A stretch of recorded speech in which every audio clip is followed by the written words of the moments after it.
what I need is capital and resources, right? Like, you can put out a project on any of these distribution platforms, right? Like, anybody can upload a song to DistroKid, to TuneCore, to video, SoundCloud for artists. There are all kinds of places.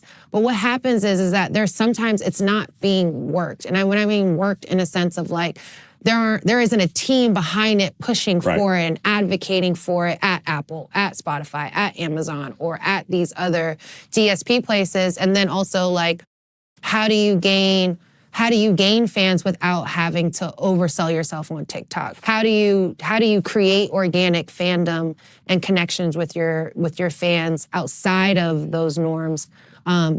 When do we bring back wheat pasting? Like, when do we pass out flyers at high school? Yeah, like, how do we still break artists in a way in this climate? I think is going to be really interesting for all of us to discover, because everything has become so digital. I think that there's something to be said to your point of like figuring out how to organically go to colleges, go to these, homecoming performances and like touch fans. Like, at the end of the day, you have to find the people that want to listen to your music. And it's just like, well, what are you doing to get there to do that? Outside of posting on your Instagram. Right. Yeah, it can't be the end all, be all. You got to have out of home. But that takes capital, as you mentioned. It takes capital. And also it takes, for female artists, for women artists, they need to look good. They have to have their hair done. They do need a wardrobe. For male artists, they need a wardrobe. Like, sometimes also, a lot of these artists, they need a studio to work out of. They need to pay their producer $500, $1,000. Like, there are still small costs with just being an artist in general and putting out a record. So you need a little bit of you need capital. Yeah. And I think that's just all that it takes, is just a little bit of resources, a little bit of capital, and a lot of strategy on how you're working the records. If an artist says to you, that they just want to focus on the music. Yeah, they all say that. Do you find that? No, not all of them. Most of them will, but is that challenging? No.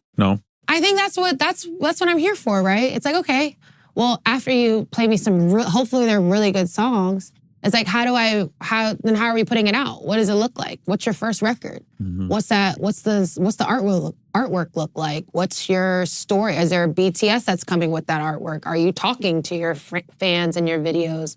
Are we shooting a music video?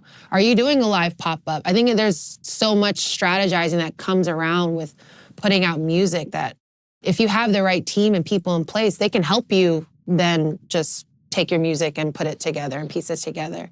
And then there are some artists that don't even need all that. They're like, I'm going to put this record out and work it backwards.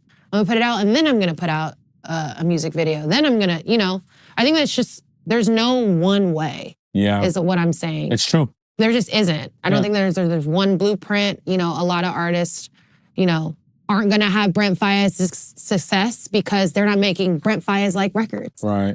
So I think it's about gauging where the artist is sonically in their career and then how they're putting out their music. It's all a fucking dance.